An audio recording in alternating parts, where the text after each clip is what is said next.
Buenas tardes otra vez a todos los que ya habían visto nuestro contenido en la anterior ocasión. Esto es un nuevo video, una nueva reseña de la Biblioteca Universópolis. Primero, agradecer el hecho de todos los que se han sumado a este proyecto. Por otro lado, hemos crecido a un buen nivel, mejor de lo que esperaba en un inicio. Ya casi somos 420 personas en este grupo, en esta biblioteca, que nuestra misión, como ya recordarán algunos que vieron las anteriores reseñas, es llevar la cultura y sobre todo las letras a aquellos que o no pueden, no tienen los medios suficientes en físico, o que se trata de libros que no han podido conseguir porque es muy difícil, que también han tenido problemas con los derechos de autor y ya no están reeditados. Siguiendo dentro de la línea que habíamos establecido, también vamos a tener otros contenidos y esto es parte de. En esta ocasión vamos a hacer la segunda reseña del canal, que si no han visto el anterior, estuvimos reseñando Caballo de Troya, la primera parte, Jerusalén, de JJ Benítez.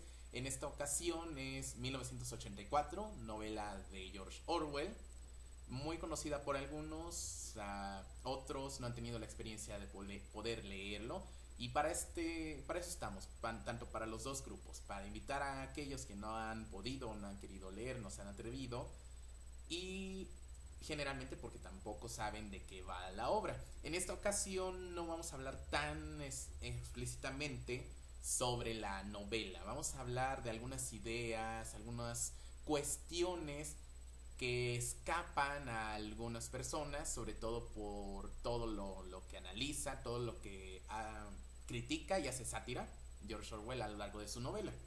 Bueno, antes que nada, 1984 pertenece a un grupo de novelas y también cuentos conocidos como distopía. ¿Qué es la distopía? La distopía es, como podrá sonar, lo contrario a utopía. Si bien la utopía es el mundo perfecto, donde todo es o está de una condición deseable para el ser, sobre todo en técnica, tecnología, ciencias, trabajo, economía. La distopía es su punto opuesto, una cuestión de caos, de quizá destrucción de ciertos valores humanos más indispensables, donde el ser se encuentra solo ante su sociedad, con incomprensión y peor aún con un abandono total de ideas como lo puede ser la honestidad, la humanidad misma. Y es muy notorio en cada una de estas esa pérdida de ese valor, humanidad. La gran mayoría de los que participan en la novela ya no se identifican con los otros, obedecen a ciertas ideas. Es una... Por otro lado, dentro de todo esto es una crítica a su momento. Otra característica de la utopía es eso. A pesar de ponerse en un futuro, de estar imaginando mundos dentro de 100 o hasta 500 años después de la fecha de publicación de ese libro, en realidad está criticando o hablando de algo muy cercano en ese mismo año o incluso antes que ya existe en nuestra sociedad y que en el peor de los casos eso puede llegar a destruirnos. Dentro de estas, por ejemplo, aquí tenemos una de las primeras, Un Mundo Feliz. Posteriormente tal vez hablemos de ella, es una de las favoritas de un servidor, la cual nos retrata un mundo igualmente destruido con la apariencia de perfección. Esa todavía es más sutil. Tenemos por acá otra predecesora, Ray Bradbury, Fahrenheit 451. Esta es posterior a la novela de la que hoy vamos a hablar. Aquí tenemos la de hoy, 1984. George Orwell, inglés, para ser preciso, lo escribe en el año 1948. Para situar ese mundo simplemente cambia los últimos dos dígitos de su respectivo año, pero imagina un mundo terrorífico, no en el aspecto de un Allan Poe o de un cuento de Lovecraft, no. Terrorífico en un aspecto social, en un aspecto indeseable, y en el peor de los casos de algo que ya sucedió. De eso vamos a hablar. De manera breve, para no quemarles toda la historia, 1984 se divide en tres partes y un apéndice. La primera parte es Winston Smith, el protagonista de esta novela. La novela se cuenta de hecho en primera persona.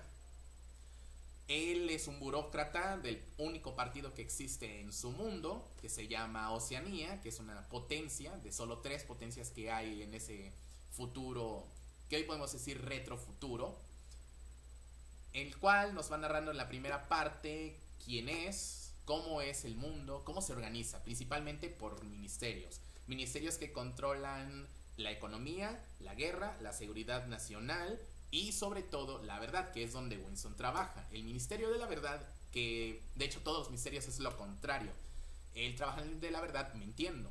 Específicamente él nos narra que se encarga de revisar las notas periodísticas de ciertos periodos y ir arreglando las historias para que concuerde con el discurso del partido, que es el INSOC, el socialismo inglés. Ese es el nombre tan sencillo.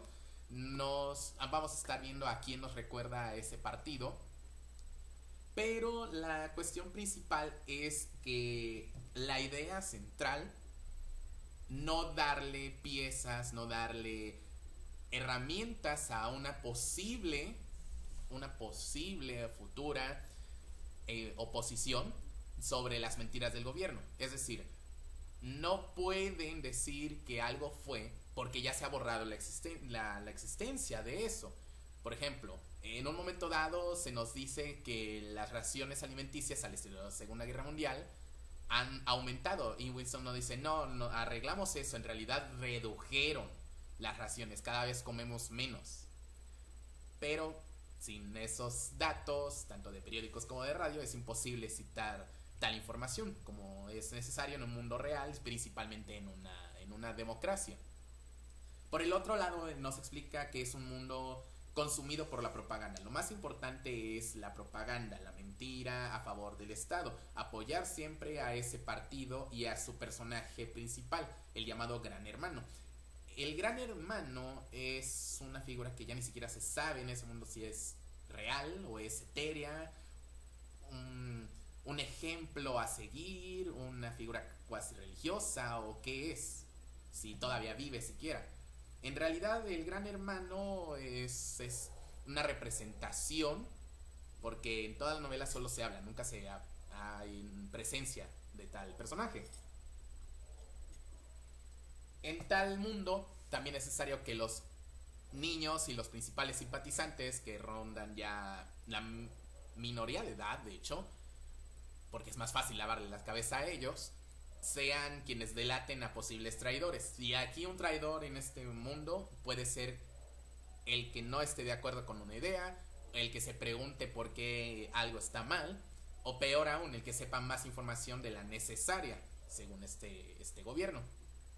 Con eso es suficiente. Estamos asistiendo a un mundo donde los niños prefieren una ejecución a cualquier otra cosa para ir lavando el cerebro de que su prioridad es la patria antes que familia, antes que amigos, pareja o cualquier otra cosa. La segunda parte nos relata la historia de amor entre este personaje, Winston Smith, y una joven, de hecho es mucho más joven que él. Él ya incluso viene de un divorcio, de un matrimonio fallido, donde su esposa era muy fanática del gobierno como era necesario, ¿no?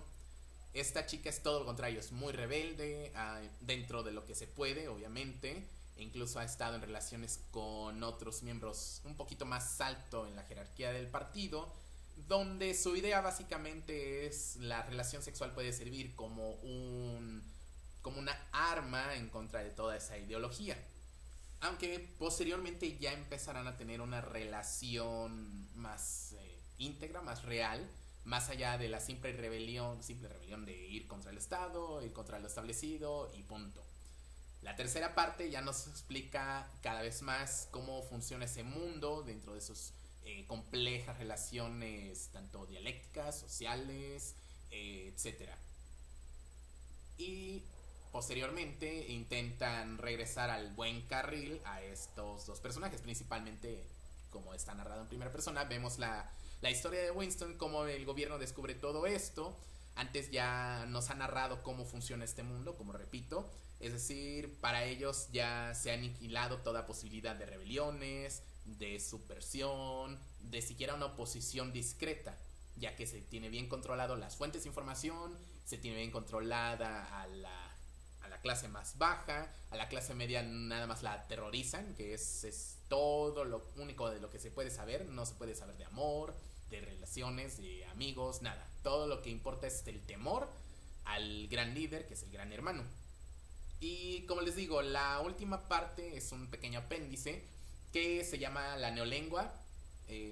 Se supone es un extracto de la misma obra que se va comentando a lo largo de la novela, un diccionario en el cual se está eliminando el lenguaje. En vez de mejorarlo o definirlo, se están eliminando palabras, se agarran los diccionarios, se van seccionando para tener, además del control de la información, el control sobre el lenguaje del individuo y así poder eliminar toda posibilidad de hablar en contra del gobierno, ya que si no hay lenguaje no hay posibilidad de expresar las ideas. Al menos ese es el primer fundamento de ese diccionario, y nos da una pequeña revisión de ese supuesto diccionario. Pasa un poco los que han leído otras novelas como las de Harry Potter, que nos mete en libros que supuestamente existen. Es una metaficción, un diccionario que existe en ese mundo, del cual podemos recoger algunas líneas.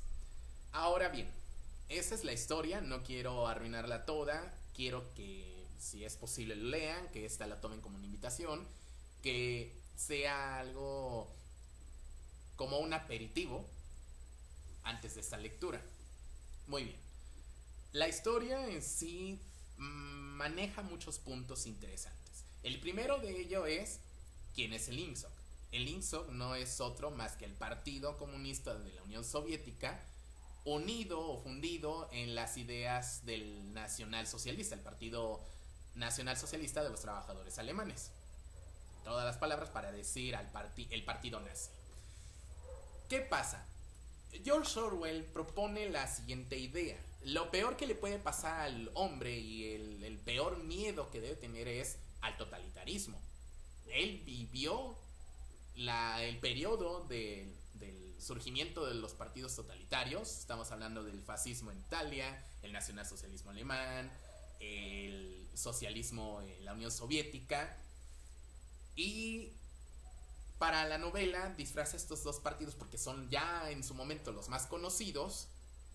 Los disfraza, cambia el nombre a INSOK y los coloca dentro de su novela. Porque para él lo peor que puede pasar es el que la masa, el Estado, pase por encima del individuo, que era el principio de esos partidos.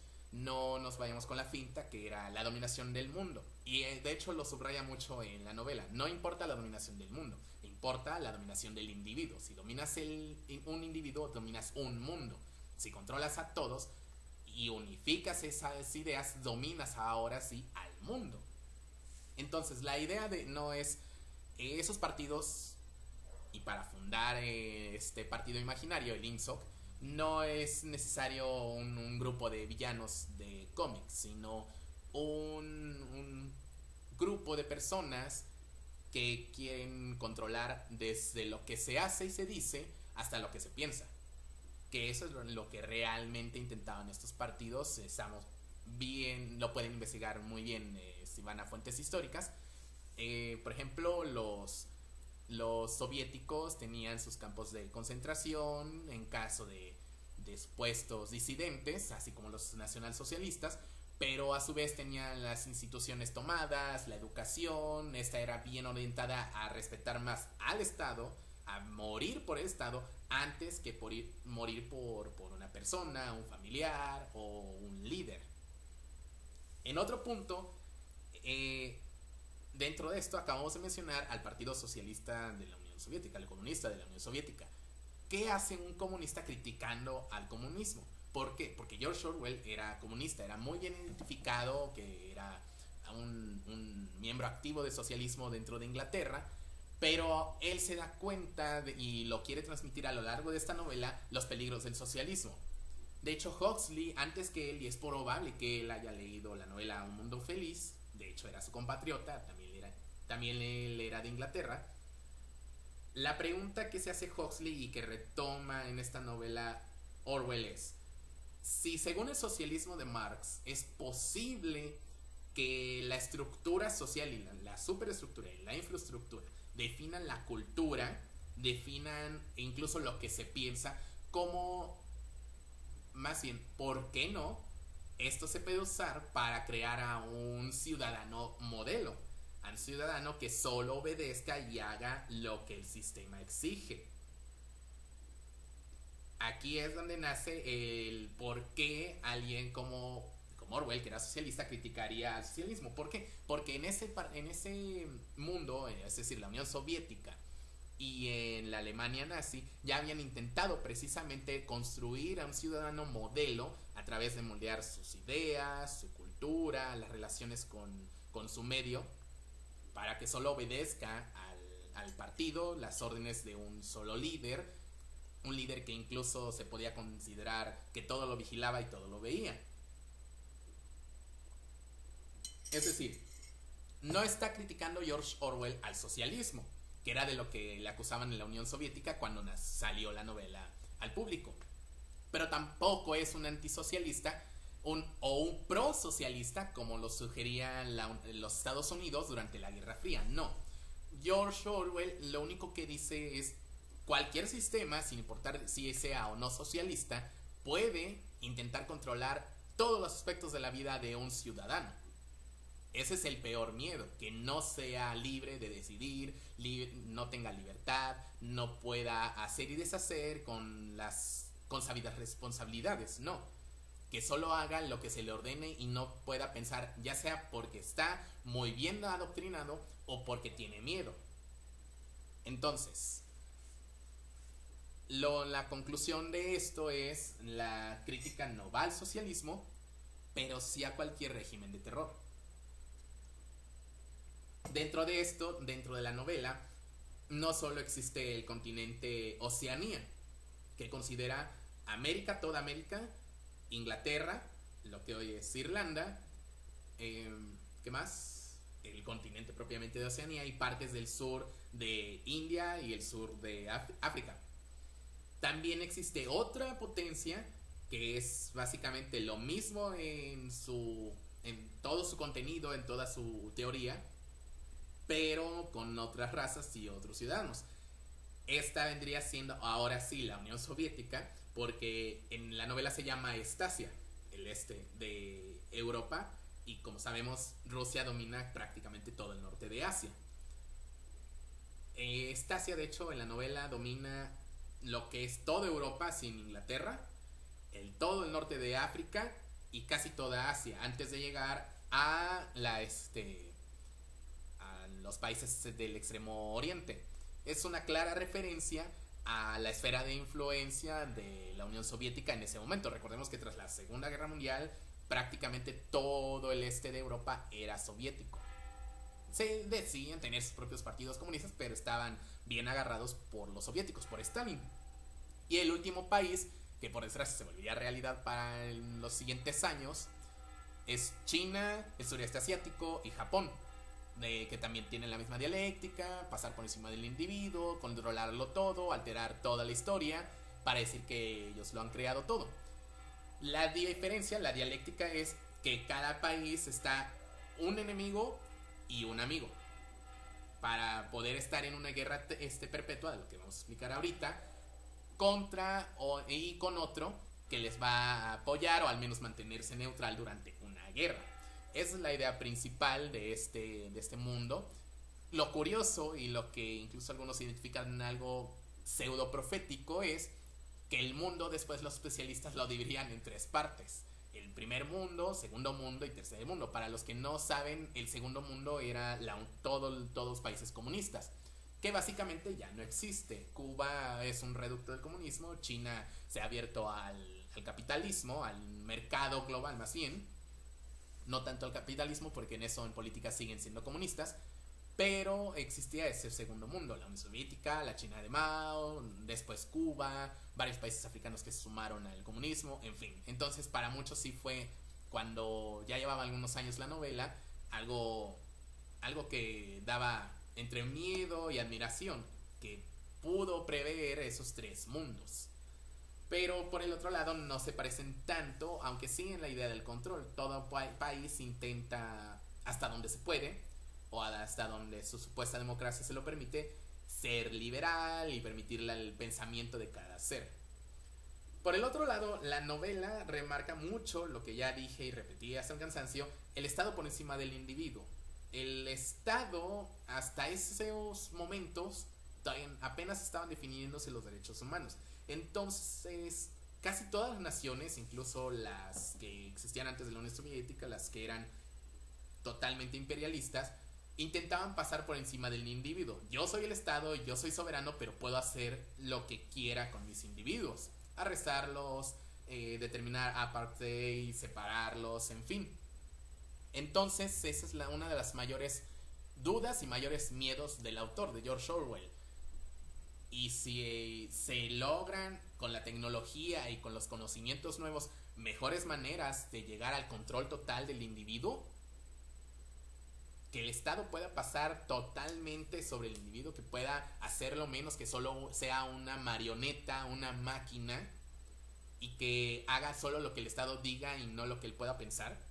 El Estado totalitario existió y varios todavía existen. Nada más veamos a Corea del Norte, China todavía. De hecho es muy peculiar el que ellos hayan logrado primero ese sueño de 1984 de tener cámaras en todos lados. En la novela hay cámaras en todos lados, hasta el baño, recámara, en todo. Y China lo está logrando. De hecho, si investigan, tiene varias ciudades en prueba de dónde vigilar y van con medidas para apoyar a los que siguen las reglas y para ir limitando a aquellos que no. Y obviamente para quitar a la oposición. Pero siguiendo en la misma línea, pues para 1948, el año de la novela, ya habíamos visto el nazismo pasando por el ser, repartiendo el libro Mi lucha a todos para poder tener a todos dentro del mismo carril. La obediencia al líder y todo hacerlo en nombre de Alemania. La Unión Soviética no se quedaba atrás. Solo que aquí era peor y es lo que critica más el autor, que Stalin supuestamente lo hacía todo, era científico, sociólogo, hacía tesis de distintos tipos, incluso era médico. Si ustedes leen El origen de la vida de Oparin, se menciona mucho a Stalin como si fuera científico. Y eso pasa mucho en la novela, que para tener el control total se ha inventado, que el gran hermano lo ha inventado todo, hasta el ferrocarril y el avión, los bombarderos, las bombas atómicas, todo. Para que el ser no tenga más que subyugarse ante un sujeto o cosa mayor y mejor que ellos. Por el otro lado tenemos un punto más que critica George Orwell, la policía del pensamiento. La policía del pensamiento y el Ministerio del Amor. El Ministerio del Amor aquí es la suprema autoridad para ejecuciones, tortura, todo lo que no sea amor. Va con una idea llamada doble pensar, ahorita vamos a hablar de él, en la cual se determina quiénes son culpables, se vigila a los que puedan ser sospechosos de ir en contra de las autoridades, principalmente el gran hermano, quienes tengan pensamientos o ideas que no debieran tener, según ellos, sus propios criterios. Y esto es una crítica y una burla al NKVD. El NKVD era lo que después fue la KGB, en la suprema policía secreta de la Unión Soviética, que lo controlaba todo, la Gestapo alemana. Ambos eran muy similares, pasando por encima de las personas, torturándolas, incluso teniendo más autoridad que la policía y que el ejército, pudiendo meterse a estos organismos para hacer purgas, para sacar a quienes no les convenían por juegos de poder. Entonces, ¿qué tenemos? ¿Una policía del pensamiento? Tal vez sí, pero en realidad no tan exagerada que lo supiera todo, lo que se podía pensar, lo que se podía temer, no. Una policía, el NKVD, que por investigaciones arduas podía saber lo que fuera de un individuo, cuántos vivían en su casa, quiénes eran sus parientes más cercanos, más lejanos, amigos, aficiones, hobbies, etcétera. Eso era el NKVD realmente, que lo controlaba en esa época Laurent Beria, que era un super amigo de Stalin. Hizo y deshizo a su antojo porque seguían totalmente las órdenes de Stalin, eliminando de la jugada a aquellos comunistas que se le oponían en sus problemas o necesidades políticas. Entonces sí existió de cierta manera ese Ministerio del Amor y ese NKVD. De hecho, hasta después de la novela, el NKVD se suprimió en 1953 con la muerte, 54 con la muerte de Stalin. La cuestión es qué terrorífico tener a gente que pueden estar por encima de ti y pueden saber todo de ti para ver si eres o no una amenaza al Estado. Problema que sigue existiendo. Veamos otra vez a China, Corea del Norte, a Facebook, ¿sí? Que nosotros firmamos básicamente al tener una cuenta, todo, que pueden acceder a todo lo que queramos e incluso pasar esos datos. Recordemos el asunto de Cambridge Analytica. Entonces, ¿es posible? Sí. Por desgracia hemos llegado a ese punto también. Y a una vigilancia desmedida, por desgracia. Pero al menos todavía no toman nuestras ideas y nuestra mente. Todavía no la explotan. En todo caso, el Ministerio de la Paz, el ejército de Oceanía y del INSOC no sería otro más que la Wehrmacht alemana y el Ejército Rojo de Stalin, el cual también cometía crímenes a diestra y siniestra, asesinatos y demás, a más no poder, según las órdenes y caprichos de sus líderes respectivos. Hitler para uno y Stalin para el otro, con constantes purgas, de hecho, que se menciona a lo largo de la novela, que varios personajes van siendo purgados, van siendo eliminados. Un día tienen puestos altos y al otro están a punto de ser ejecutados en la plaza pública. ¿Por qué? Porque esto pasó realmente en la Unión Soviética, que de la nada caían de la gracia, se les acusaba de ir en contra del gobierno y de cuanto crimen pudiera encontrarse, hasta pedofilia, asesinatos, sedición, terrorismo, con tal de eliminar a posibles competidores políticos por el poder. De hecho, en la novela se menciona que los vecinos del protagonista, los niños, quieren asistir a la ejecución y él relata que estos en un momento dado estaban en un buen puesto y de la nada supuestamente cometieron tantos errores y traiciones que fueron ejecutados. ¿Por qué? Para poder en ellos encontrar un chivo expiatorio. Es decir, que ellos eran los culpables de todos los errores, porque esa es otra de las características de este gobierno, del 1984, que todos los errores son de fuera, de traidores o de idiotas incompetentes en el gobierno, y todo lo bueno ocurre gracias al líder supremo. Un problema porque pasa lo mismo con cierto personaje político de nuestro tiempo, ¿no? Ustedes ya sabrán cuál. Y bueno, por el momento eso es de lo que vamos a hablar. Quiero dividir esto en partes porque la anterior, si recordarán algunos, fue muy larga, fue un video muy extenso. Entonces no quiero cansarlos, quiero que vayan viendo partes, quiero que se queden para la segunda parte de este video, donde vamos a continuar mencionando algunos datos de la vida real que se tomaron para 1984. Y también los invito a suscribirse a nuestro canal en YouTube, que tenemos canal en YouTube para estos videos, estas reseñas. Y también a la Biblioteca Universópolis, donde acabamos de encontrar mina de oro de puros libros de todo. Encontramos libros de filosofía, hasta de religión, de teatro del siglo de oro, Shakespeare. Encontramos incluso novelas más actuales, incluyendo algunas sagas conocidas, libros de Stephen King. Entonces los invito a suscribirse, realmente tenemos buen contenido. Y también colaboren, mencionen algunas ideas que les gustaría ver de narraciones y de reseñas en este canal, así como qué libros también quieren o necesitan si sucediera para casos de algunas personas. Entonces, muchas gracias y nos vemos en la segunda parte narrando este horrible y terrible mundo de 1984, que sí podemos decir puede ser peor aún que la peor de las bestias de Lovecraft. ¿Por qué? Porque fue algo que ha sucedido y que puede suceder.